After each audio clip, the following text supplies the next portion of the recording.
நீங்க ஒன்று நம்ம சேனலை சப்ஸ்கிரைப் பண்ணலாம், சப்ஸ்கிரைப் பண்ணிக்கோங்க. சப்ஸ்கிரைப் பண்ணிட்டு பக்கத்தில் இருக்க பெல் ஐக்கன் கிளிக் பண்ணிட்டு ஆல்ன்ற பட்டனை கொடுத்துக்கோங்க. ஸோ அப்போ தான் நான் போஸ்ட் பண்ணுற வீடியோ உங்களுக்கு நோட்டிஃபிகேஷனாக வரும். ஓகேவா? வாங்க வீடியோக்குள்ளே போகலாம். Hello friends. ஸோ இன்னைக்கு நம்ம இந்த வீடியோவில் என்ன பார்க்கலாம் அப்படின்னா, C++ல லூப்ஸ் கான்செப்ட் பற்றி பார்க்கலாம். ஸோ இந்த லூப்ஸ்னா என்ன, இது எதுக்கு யூஸ் பண்ணுறாங்க இப்போ நான் சொல்கிறேன். ஸோ இந்த லூப்ஸை யூஸ் பண்ணி நம்ம என்ன பண்ண முடியும் அப்படின்னா, ஒரு பிளாக் ஆஃப் கோடை நம்ம வந்து கண்டினியூஸாக வந்து எக்ஸிக்யூட் பண்ணிட்டே இருக்க முடியும், அதாவது ரிப்பீட் பண்ணிட்டே இருக்கலாம். ஓகேவா? எக்ஸாம்பிளுக்கு நீங்க ஒரு கோடிங் எழுதுறீங்க, என்ன அப்படின்னா சி அவுட்ல ஹலோ வேர்ல்டு அப்படின்னு நீங்க வந்து பிரிண்ட் பண்றீங்க. ஓகேவா? அந்த ஹலோ வேர்ல்டை அந்த லூப்புக்குள்ள ஒரு வாட்டி நீங்க கொடுத்தா போதும். ஸோ அந்த லூப்பை நீங்க எத்தனை வாட்டி வேணா எக்ஸிக்யூட் பண்ணி அந்த ஒரே கோடை நம்ம எத்தனை வாட்டி வேணா பிரிண்ட் பண்ணி பார்த்துக்கலாம். ஓகேவா? ஸோ இது வந்து நம்ம எக்ஸாம்பிள் ப்ரோக்ராம்ஸ் பார்க்கும்போது உங்களுக்கு இன்னும் நல்லா புரியும். ஸோ ஆனா இந்த வீடியோல நம்ம வெறும் இந்த ஒரு கான்செப்டை பத்தி மட்டும் தான் நம்ம பார்க்க போறோம். ஸோ லூப்ஸ்னா என்ன, அதோட டைப்ஸ், அப்புறம் அதோட சின்டாக்ஸ் வச்சு அது எப்படி ஒர்க் ஆகுதுன்னு மட்டும் தான் சொல்ல போறேன். நெக்ஸ்ட் வீடியோல நான் அதோட எக்ஸாம்பிள் ப்ரோக்ராம்ஸை வச்சு நான் உங்களுக்கு வந்து எக்ஸ்பிளைன் பண்றேன். ஓகேவா? ஓகே, சரி, நம்ம அடுத்தது என்ன பார்க்கலாம்னா டைப்ஸ் பத்தி பார்க்கலாம். டைப்ஸை பொறுத்த அளவுக்கு பாத்தீங்கன்னா வந்து ஃபர்ஸ்ட் டைப் வந்து மொத்தம் 3 டைப் இருக்கு. அதுல ஃபர்ஸ்ட் டைப் பாத்தீங்கன்னா வைல் லூப், ரெண்டாவது டூ வைல், அப்புறம் பாத்தீங்கன்னா மூணாவது வந்து ஃபார் லூப் அப்படின்னு சொல்லுவாங்க. ஸோ இது 3 கான்செப்ட்மே பாத்தீங்கன்னா சேம் தான், ஆனா சின்ன சின்ன ஒரு டிஃபரன்ஸ் மட்டும் வரும். ஸோ அதனால வந்து இது படிக்கிறதுக்கும் கொஞ்சம் ஈஸியா இருக்கும் அப்படின்னு நினைக்கிறேன். ஸோ இப்போ நம்ம வந்து ஃபர்ஸ்ட் டைப் பார்க்கலாம். ஃபர்ஸ்ட் டைப் பாத்தீங்கன்னா வைல் லூப். ஸோ வைல் லூப்போட சின்டாக்ஸ் இதுதான். ஸோ இந்த சின்டாக்ஸ் பாத்தீங்கன்னா இங்க பாத்தீங்கன்னா வைல் அப்படின்னு நம்ம வந்து கொடுத்துடணும். வைல் கொடுத்துட்டு பிராக்கெட்ல கண்டிஷன் கொடுத்துருக்கேன் பாத்தீங்களா, இங்க தான் நம்ம வந்து என்ன கண்டிஷன் நம்மளுக்கு தேவையோ அந்த கண்டிஷனை நம்ம வந்து உள்ள கொடுக்கணும். ஸோ அந்த கண்டிஷன்லாம் எப்படி கொடுக்கணும் அப்படின்றத நம்ம வந்து எக்ஸாம்பிள் ப்ரோக்ராம் வீடியோல வந்து பார்க்கலாம். ஸோ இதுல ஜஸ்ட் நான் வந்து எக்ஸ்பிளைன் மட்டும் பண்ணிக்கிறேன்.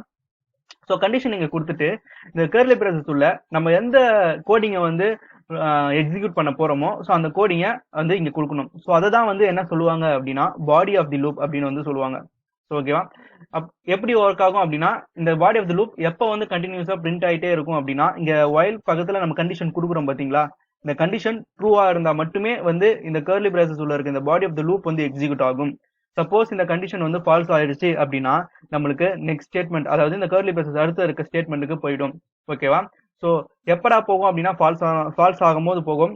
ஃபால்ஸ் ஆகல அப்படின்னா அது வந்து கண்டினியூஸா எக்ஸிக்யூட் ஆகிட்டே இருக்கும். நீங்க எப்போ கொடுத்தாலும் சரி, இல்ல இன்ஃபினிட் கொடுத்தாலும் சரி, இன்ஃபினிட் கொடுத்தாலும் அது வந்து கண்டினியூஸா ஒரு இதுவே இல்லாம, தடையே இல்லாம அது வந்து திருப்பி திருப்பி திருப்பி எக்ஸிக்யூட் பண்ணிட்டே இருக்கும். ஓகேவா? ஸோ இதுதான் பாத்தீங்கன்னா இந்த 3 கான்செப்ட், அதாவது இந்த 3 டைப்ஸ்மே பாத்தீங்கன்னா இதான் கான்செப்ட். பட் சின்ன சின்ன டிஃபரன்ஸ் இருக்கும் சின்டாக்ஸ்ல. ஓகேவா? இப்ப நம்ம என்ன பார்க்கலாம் அப்படின்னா, நெக்ஸ்ட் டைப் வந்து டூ வைல் பத்தி பார்க்கலாம். ஸோ டூ வைல் பாத்தீங்கன்னா வந்து அதோட சின்டாக்ஸ் இதுதான்.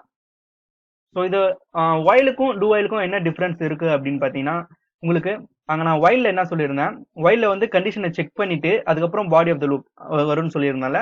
ஸோ இங்க பாத்தீங்கன்னா ஃபர்ஸ்ட் என்ன ஆகும் அப்படின்னா body of the loop, body of லூப்னு கொடுத்துருக்கேன். ஸோ இங்க okay, so body of the loop, body of the லூப்க்கு எக்ஸிக்யூட், அதாவது இந்த லூப்போட பாடி வந்து ஃபர்ஸ்ட் எக்ஸிக்யூட் ஆகிட்டதுக்கு அப்புறம் தான் வந்து நம்மளுக்கு வந்து கண்டிஷனே செக் பண்ணும். ஸோ டூவை பொறுத்த வரைக்கும் அதுதான் கான்செப்ட். ஓகேவா? ஸோ இப்போ நீங்க எக்ஸாம்பிளுக்கு இங்க வந்து கண்டிஷன் கொடுக்குறீங்க, வந்து ஒரு இங்க கோடிங் கொடுத்துறீங்க, அதாவது சி அவுட்ல வந்து ஹலோ வேர்ல்டு அப்படின்னு நீங்க வந்து கொடுத்துறீங்க. ஓகேவா?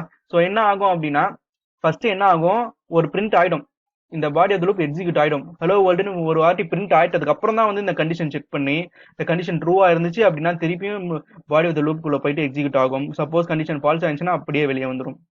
ஓகேவா? ஸோ அதே நீங்க வந்து இங்க வைல் குள்ள கொடுத்தீங்கன்னு வைங்களேன், ஃபர்ஸ்ட் டைப் பாருங்க, வைல் குள்ள நம்ம வந்து கொடுக்கும்போது ஃபர்ஸ்ட் என்ன ஆகும் அப்படின்னா இந்த கண்டிஷன் ஃபர்ஸ்ட் செக் பண்ணிட்டு அதுக்கப்புறம் தான் பாடி ஆஃப் தி லூப் வரும். டூவை பொறுத்த வரைக்கும் body of the loop execute first ஆயிடும், அதுக்கப்புறம் தான் நம்மளுக்கு வந்து கண்டிஷன் செக் பண்ணும். ஓகேவா? ஸோ இதுதான் வந்து வைல் டூ வைல்கான கான்செப்ட்னு சொல்லலாம். ஸோ இப்போ நம்ம லாஸ்டான டைப் ஃபார் லூப் பத்தி பார்க்கலாம். ஸோ ஃபார் லூப் அப்படின்னு பார்க்கும்போது நம்மளுக்கு சின்டாக்ஸ் வந்து இதுதான். ஸோ இந்த ஃபார் லூப் பாருங்க, இதுதான் வந்து ஃபார் லூப். வந்து ஃபர்ஸ்ட் என்ன கொடுக்கணும் அப்படின்னா ஃபார் கொடுத்துட்டு பிராக்கெட் ஓபன் பண்ணி க்ளோஸ் பண்ணிக்கோங்க. ஃபர்ஸ்ட் பாத்தீங்கன்னா இனிஷியலைசேஷன் அப்படின்னு சொல்லுவாங்க. ஸோ இனிஷியலைசேஷன் அப்படின்னா நம்ம லூப் வந்து அதாவது எங்க ஸ்டார்ட் ஆகணும், ஓகேவா, எதுல இருந்து ஸ்டார்ட் ஆகணும் அப்படின்றத சொல்றது இனிஷியலைசேஷன். ஸோ ரெண்டாவது பாத்தீங்கன்னா இந்த செமிகாலன் கொடுத்துட்டு தான் நம்ம கண்டிஷன் கொடுக்கணும். ஸோ இந்த நம்ம லூப்ல இருக்கிற இதெல்லாம் வந்து மறக்கக்கூடாது. ஓகேவா? இந்த ஃபார் லூப் இந்த பிராக்கெட்ல போயிட்டு உள்ள பாத்தீங்கன்னா இந்த 2 செமிகாலன், ஸோ இதெல்லாம் வந்து கண்டிப்பா வந்து இருக்கணும். அது இல்ல அப்படின்னா நீங்க தப்பா கொடுத்தீங்க அப்படின்னா எரர் காமிக்கும். ஓகேவா? ஃபர்ஸ்ட் வந்து இனிஷியலைசேஷன்னா வந்து ஃபர்ஸ்ட் இந்த லூப் வந்து எங்கிருந்து ஸ்டார்ட் ஆகணும் அப்படின்னு நம்ம வந்து கொடுக்கறது. ஸோ அதே மாதிரி நெக்ஸ்ட் பாத்தீங்கன்னா கண்டிஷன்னா எது வரைக்கும், அதாவது எது வரைக்கும் வந்து எனக்கு அந்த லூப் வந்து எக்ஸிக்யூட் ஆகிட்டே இருக்கணும் அப்படின்றது வந்து குறிக்கிறது. ஸோ பாத்தீங்கன்னா மூணாவது பாத்தீங்கன்னா இன்க்ரிமெண்ட் அண்ட் டிக்ரிமெண்ட் அப்படின்னு சொல்லுவாங்க. ஸோ இந்த இன்க்ரிமெண்ட் அண்ட் டிக்ரிமெண்ட் வந்து இப்போ உங்களுக்கு நான் வந்து ஜஸ்ட் சொல்றேன். என்னன்னா நம்ம எக்ஸாம்பிளுக்கு இனிஷியலைசேஷன் வந்து 0ல இருந்து ஸ்டார்ட் பண்றோம்னு வைங்களேன். 0ல இருந்து ஸ்டார்ட் பண்ணிட்டு அந்த body of the loop execute ஆயிட்டு நம்ம இங்க இன்க்ரிமெண்ட் பண்ணோம். என்ன இன்க்ரிமெண்ட்னா எக்ஸாம்பிளுக்கு வந்து நான் வந்து 0 வந்து ஐல அசைன் பண்றேன். ஸோ 0 ஐ ஈக்குவல் டு 0 அப்படின்னு அசைன் பண்றேன். ஸோ அப்போ எனக்கு என்ன ஆகணும், ஐயோட வேல்யூ வந்து 0 ஆயிடும். ஒரு வாட்டி இந்த கண்டிஷன் எக்ஸிக்யூட் ஆயிட்டு நெக்ஸ்ட் இந்த இன்க்ரிமெண்ட் டிக்ரிமெண்ட் ஆப்ஷனுக்கு வந்துச்சுன்னா இங்க வந்து நான் ஐ பிளஸ் பிளஸ் அப்படின்னு நான் வந்து கொடுத்துருவேன். ஸோ ஐ பிளஸ் பிளஸ் கொடுக்கும்போது எனக்கு என்ன ஆகும் அப்படின்னா ஐயோட ஒன் நம்பர் எக்ஸ்ட்ரா ஆட் ஆகி நம்மளுக்கு சேவ் ஆகும்.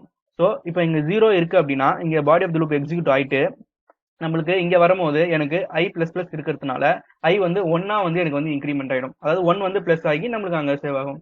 ஸோ இங்க 0 இருக்கு, body of the loop execute ஆயிடுச்சு.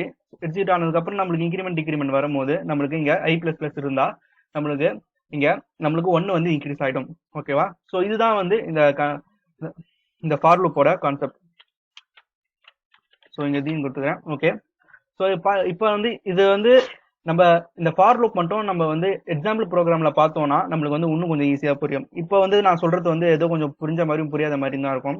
நம்ம எக்ஸாம்பிள்ல பார்க்கும்போது உங்களுக்கு நல்லா புரியும். ஆனா நீங்க வந்து கான்செப்ட் நல்லா ஞாபகம் வச்சுக்கணும். ஸோ கான்செப்ட் நல்லா புரிஞ்சாதான் நம்மளுக்கு வந்து எக்ஸாம்பிள் ப்ரோக்ராம் வந்து ஈஸியா நம்மளால போட முடியும். ஓகேவா? ஸோ வந்து இந்த வீடியோல உங்களுக்கு ஏதாவது டவுட் இருந்துச்சுன்னா கீழே கமெண்ட் பாக்ஸ்ல கமெண்ட் பண்ணுங்க, நான் எக்ஸ்பிளைன் பண்றேன். நாளைக்கு இதோட எக்ஸாம்பிள் ப்ரோக்ராமோட வீடியோ நான் போஸ்ட் பண்றேன். ஸோ அதையும் பாருங்க, இதையும் பாருங்க, அப்பதான் உங்களுக்கு புரியும். ஓகேவா? பாய், see you later.